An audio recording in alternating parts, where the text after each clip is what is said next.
இயேசு ஜீவிக்கிறார். சுவிசேஷ ஊழியம் வழங்கும் ஜீவ வார்த்தைகள்.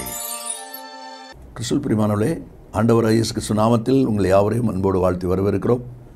இயேசு ஜீவிக்கிறார் ஊழியத்தின் சார்பாக ஜீவ வார்த்தைகள் நிகழ்ச்சிக்கு வந்திருக்கவங்களே கர்த்தர் ஆசீர்வதிப்பாராக. ஒவ்வொரு வாரமும் இதே நேரத்தில் இந்த வார்த்தைகளை கேளுங்கள், அநேகரை கேட்க செய்யுங்கள். ஊழியங்களை பயன்படுத்த விரும்பினாலும் எங்களுடைய பத்திரிகை வெளியீடுகள் தேவையானாலும் எங்களோடு தொடர்பு கொள்ளுங்கள். நாம் ஒருமித்து அவர் நாமத்தை உயர்த்துவோமாக.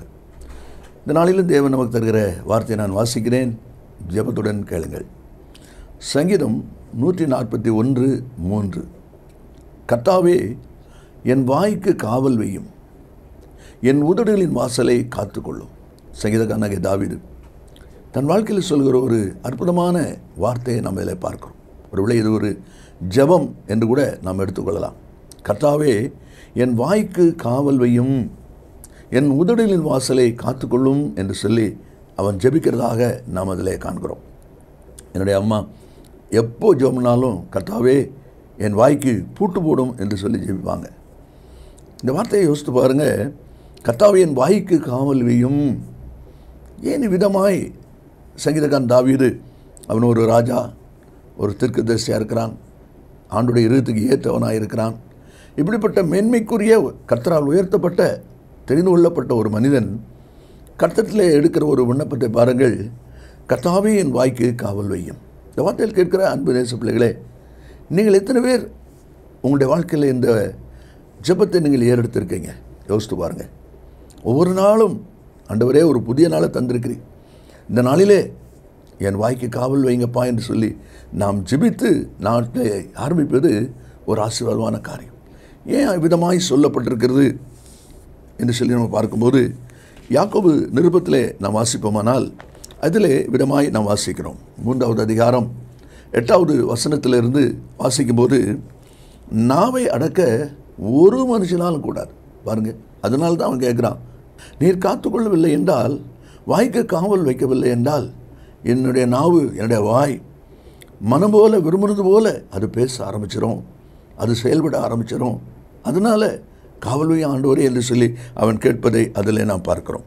அந்த வசனத்தில் பின்னால் நீங்கள் கண்டிப்பாக வாசிக்கணும். 8, 9, 10 வசனங்களே. அதனாலே நாம் பிதாவாகிய தேவனை துதிக்கிறோம், தேவனின் சாயலில் உண்டாக்கப்பட்ட மனுஷரே அதனாலே சபிக்கிறோம். துதித்தலும் சபித்தலும் ஒரே வாயிலிருந்து புறப்படுகிறது. என் சகோதரரே, இப்படி இருக்கலாகாது. வார்த்தையில் கேட்கிற அன்பு நேச பிள்ளைகளே, நாவை அடக்க ஒரு மனுஷனாலும் கூடாது என்று சொல்லப்பட்டிருக்கிறது. அதே சமயம் அதே யாக்கோபு 1:26 நீங்கள் வாசிப்பினால், உங்களில் ஒருவன் தன் நாவை அடக்காமல் தன் இருதயத்தை வஞ்சித்து தன்னை தேவபக்தி உள்ளவன் என்று எண்ணினால் அவனுடைய தேவபக்தி வீணாக இருக்குமா? பார்த்தீங்களா? இன்றைக்கி நீங்களும் நானும் விசுவாசியாக இருக்கலாம், ஊழியராக இருக்கலாம், ஆண்டவருக்கு சாட்சியாக ஜீவிக்கணும்னு சொல்லி பிரயாசப்படுகிற பிள்ளையாக இருக்கலாம். ஆண்டவருக்கு ஸ்தோத்திரம். வாயின் வார்த்தை, நாவின் காரியத்தில் யார் யார் ஜாக்கிரதையாக கவனமாக இருக்கிறோமோ அவர்கள் வெற்றி உள்ள வாழ்க்கை செய்வார்கள். வேதத்திலிருந்து சில அனுபவங்களை தான் வாசிக்க போகிறோம். ஏன் விதமாய் சொல்லப்பட்டிருக்கிறது? கர்த்தாவே, என் வாய்க்கு காவல் வையும் என்று சொல்லி சங்கீதக்காரன் விதமாய் சொல்கிறானே, அதுக்கு காரணம் என்ன? முதலாவது, பிரசங்கி புஸ்தகம் 5ஆம் அதிகாரம் 6ஆம் வசனத்தை நான் வாசிப்போமானால் அதிலே சொல்லப்பட்டிருக்கிறது, உன் மாம்சத்தை பாவத்திற்குள்ளாக்க உன் வாய்க்கு இடம் கூடாதே. வாயின் வார்த்தை சுத்தமில்லை என்றால், வாயின் வார்த்தை சரியில்லை என்றால் மாம்சம் பாவத்துக்கு நேராக போகும். பாவத்தை அதனால் ஜெயிக்க முடியாது. அதுதான் அந்த வார்த்தை சொல்லப்பட்டிருக்கிறதை நாம் அதில் பார்க்கிறோம். சங்கீதம் 59வது அதிகாரம் 12வது வசனத்தை நாம் வாசிக்கும் போது அதில் சொல்லப்பட்டிருக்கிறது, அவர்கள் உதடுகளின் பேச்சு அவர்கள் வாயின் பாவமாயிருக்கிறது. அதனால தான் சங்கீதக்காரன் சொல்லுகிறான், என் வாய்க்கு காவல் வைங்க, இல்லைன்னா நான் பாவம் செய்கிறவனாக இருந்துருவேன், என் சரீரத்தை பாவத்துக்குள்ளாக கொண்டு போயிடுவேன் என்று சொல்லி அவன் சொல்வதை பார்க்கிறோம். ஏற்கனவே நமக்கு சில வசனங்கள் நன்றாய் தெரியும். நீதிமொழியில் சாலமோன் சொல்லியிருக்கிறார் 10ஆம் அதிகாரம் 19ஆம் வசனத்தில், சொற்களின் மிகுதியினால் பாவம் இல்லாமல் போகாது. பார்த்தீங்களா? சொற்களின் மிகுதியினால். அதனால தான் பிரசங்கி 5:2 உன் வார்த்தைகள் சுருக்கமாக இருப்பதாக என்று சொல்லி அந்த வார்த்தையை வாசிக்கிறோம். அதே நீதிமொழிகள் 15ஆம் அதிகாரம் 1ஆம் வசனத்தில் சொல்லப்பட்டிருக்கிறது, கடும் சொற்களோ கோபத்தை எழுப்பும். பார்த்தீங்களா? இந்த வார்த்தை கேட்கிற அன்பு நேச பிள்ளைகளே, வாயின் வார்த்தை குறித்து மிக ஜாக்கிரதை, மிக ஜாக்கிரதை. அனாவசியமாய் தேவையில்லாமல் பேசாதீங்க. எவ்வளோ வார்த்தையை நீங்கள் சுருக்கிறீங்களோ அவ்வளவுக்கு வெற்றி உள்ள வாழ்க்கை நம்ம செய்ய முடியும். சரீரத்தை மாம்சத்தை பாவத்திற்குள்ளாக்க வாய்க்கு இடம் கொடாதே. நீதிமொழி 7:21 வாசிப்பினால் சொல்லப்பட்டிருக்கிறது, வேசி தன் மிகுதியான இனிய சொற்களால் அவனை வசப்படுத்தி தன் உதடுகளின் மதுர வாக்கினால் அவனை இணங்க பண்ணினாள். கனிவாக பேசி இனிமையாக பேசி அந்த வார்த்தையில் வசப்படுத்தி பாவத்துக்கு இணங்க பண்ணினாள். அதனால தான் சொல்லப்பட்டிருக்கு வார்த்தை. இந்த வார்த்தை கேட்கிறார் நேச பிள்ளைகளே, ஒரு விசை உங்களை ஆராய்ந்து பாருங்கள்.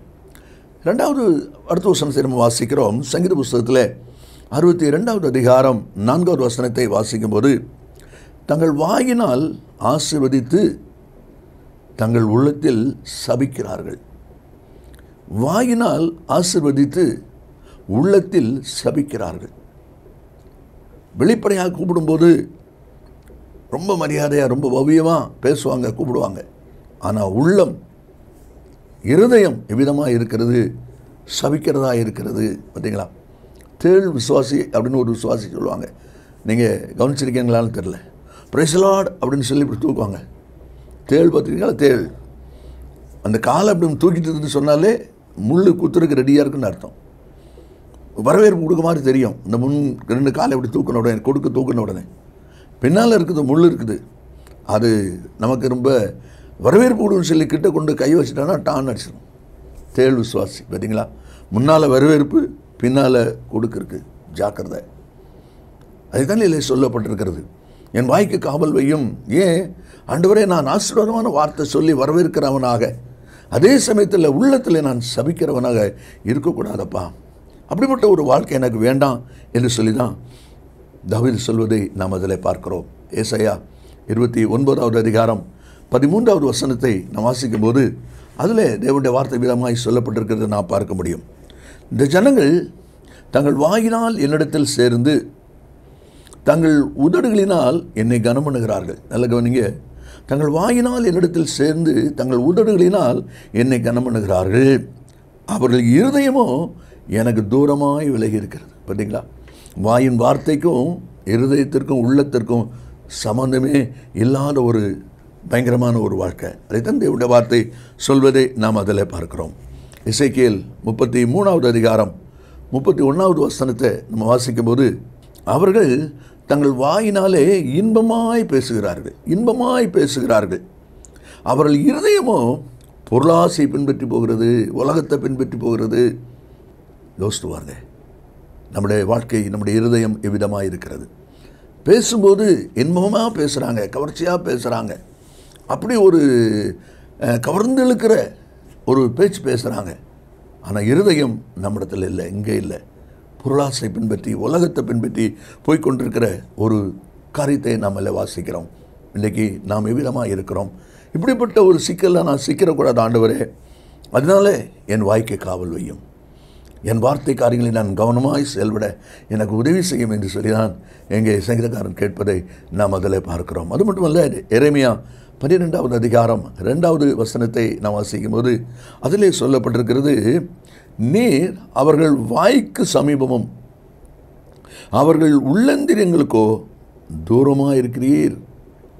நீர் வாய்க்கு சமீபமாக இருக்கிறீர், உள்ளந்திரியங்களுக்கோ தூரமாக இருக்கிறீர். எவ்வளவு வேதனைக்குரிய அனுபவம் யோசித்து பாருங்கள். அருமையான கர்த்தருடைய பிள்ளைகளே, இப்படிப்பட்ட ஒரு அனுபவத்தில் நான் மாட்டிக்கொள்ளக்கூடாது ஆண்டவரே, இப்படிப்பட்ட ஒரு அனுபவம் என் வாழ்க்கையில் இருக்கக்கூடாது ஆண்டவரே என்று சொல்லி விரும்பி தான் தாவீது சொல்கிறான், என் வாய்க்கு காவல் வையும். நானும் இப்படி வெளிப்படையாக ஆசீர்வதிக்கிற, உள்ளத்தில் சபிக்கிற ஒரு மனிதனாக இருக்கக்கூடாதப்பா, அதனால் என் வாய்க்கு காவல் வையும் என்று சொல்லி அவன் கேட்பதை நாம் அதில் பார்க்கிறோம். நீங்கள் எவ்விதமாக இருக்கிறீர்கள், உங்களுடைய வாழ்க்கையின் அனுபவங்கள் எவ்விதமாக இருக்கிறது என்பதை சற்று யோசித்து பாருங்கள். அதனால் வாசிக்கிறோம். 3வது ஒரு அனுபவமாக நீதிமொழி புத்தகம் 4ஆம் அதிகாரம் 24வது வசனத்தை நாம் வாசிக்கும் போது அதிலே சொல்லப்பட்டிருக்கிறது, வாயின் தாறுமாறுகளை உன்னை விட்டு அகற்றி உதடுகளின் மாறுபாட்டை உனக்கு தூரப்படுத்து என்று சொல்கிறார். வாயின் தாறுமாறுகள் தேவையற்ற அனாவசியமான உபயோகம் இல்லாத காரியங்களை பேசுகிற தருமாறான ஒரு அனுபவம் எனக்கு வேண்டாம் ஆண்டவரே, அதை அகற்றுங்க. அது மட்டுமல்ல, உதடுகளின் மாறுபாட்டை உனக்கு தூரப்படுத்து. இவங்கள பார்த்தா ஒரு மாதிரி, இவங்கள பார்த்தா ஒரு மாதிரி, இடத்துக்கு ஏற்படி, சமயத்துக்கு ஏற்றபடி, சந்தர்ப்பத்துக்கு ஏற்றபடி அப்படி உருட்டி பிரட்டி பேசுகிற மாறுபாடான ஒரு வாழ்க்கை எனக்கு வேண்டாப்பா, எனக்கு வேண்டாம் ஆண்டவரே. அப்படிப்பட்ட ஒரு நாவாக என்னுடைய நாவு இராதபடி என் வாய்க்கு காவல் வைங்கப்பா. என் உதடுகளின் வாசலை காத்துக்கொள்ளுங்க என்று சொல்லி தான் சங்கீதக்காரன் சொல்வதை நாம் அதில் பார்க்கிறோம்.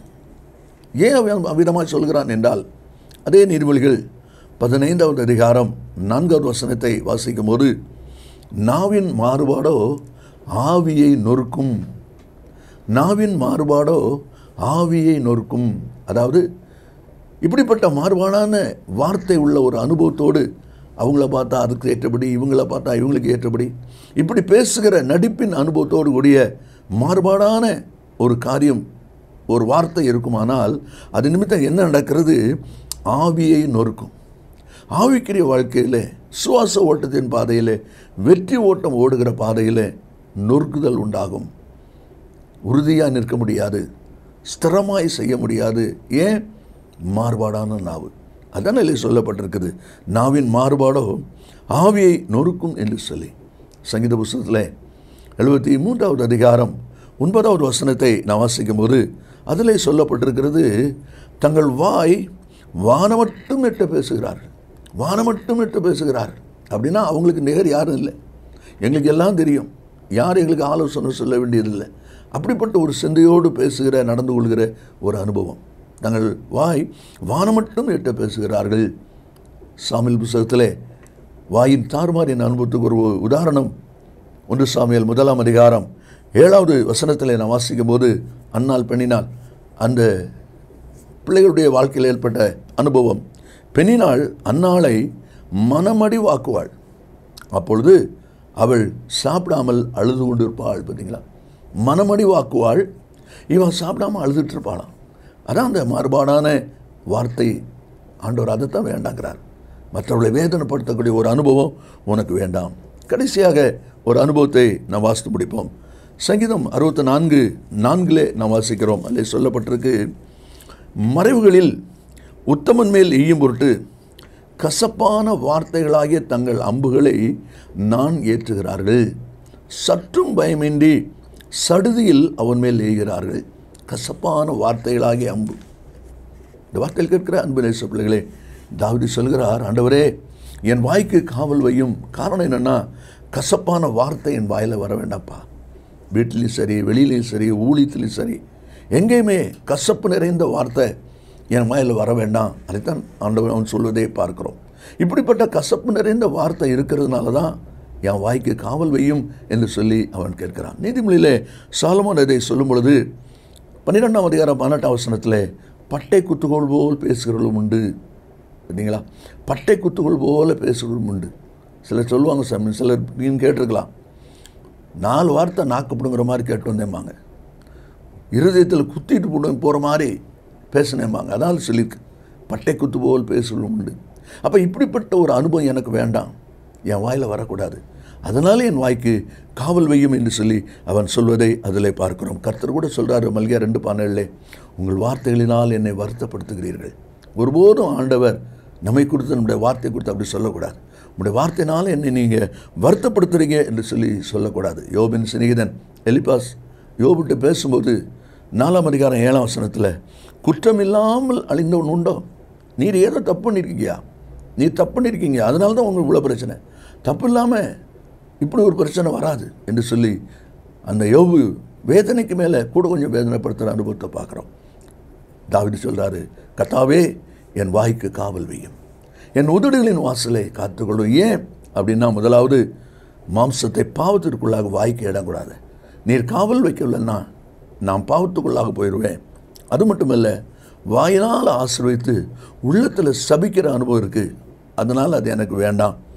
3ஆவது சொல்கிறாரு, வாயின் தாறுமாறுகளை என்னை விட்டு அகற்றி மாறுபாடை தூரப்படுத்து. கடைசியாக வாசிக்கிறோம், உத்தமன் மேல் எய்ய போட்டு கசப்பான வார்த்தை எனக்கு வேண்டாம். இதில் நான் எப்படி தப்ப முடியும்? அதனால தான் யாக்கோபில் வாசிக்கிறோம், நாவை அடக்க ஒருவனால் கூடாது, அதனால என் வாய்க்கு காவல் வையும், என் உதடுகளின் வாசலை காத்துக்கொள்ளும். நீங்களும் அப்படி ஒவ்வொரு நாளும் ஜெபிப்பீங்களா? அப்போ தான் நம்ம வெற்றி உள்ள வாழ்க்கையை நாம் செய்ய முடியும். ஜெபிப்போமா? இயேசு சீக்கிரம் வரப்போகிறார். நல்ல பிதாவே, நன்றியோடு துதிக்கிறோம். உம்முடைய வார்த்தை ஆமென்றும் ஆமென் இருப்பதற்காக ஸ்தோத்திரம். இந்த வார்த்தையை கேட்கிற ஒவ்வொரு பிள்ளைகளும் இந்த நாளில் இருந்து கர்த்தாவே என் வாய்க்கு காவல் வையும், என் உதடுகளின் வாசலை காத்துக்கொள்ளும் என்று ஜெபிக்கிறவர்களாக இருக்க உதவி செய்யும். இயேசுவின் நாமத்தில் ஜெபிக்கிறோம் நல்ல பிதாவே. ஆமென், ஆமென். கர்த்தர் ஆசீர்வதிப்பாராக. ஆமென். மேலும் விவரங்களுக்கும் உங்கள் ஜெப தேவைகளுக்கும் நீங்கள் எங்களோடு தொடர்பு கொள்ள வேண்டிய முகவரி ஜீசஸ் லிவ்ஸ் காஸ்பல் மினிஸ்ட்ரீஸ், சகோதரர் John M Jeyaraj, 123A Dohnavur road, Mavadi, Nellai மாவட்டம், தென்னிந்தியா 627107. செல்போன் 9443113292.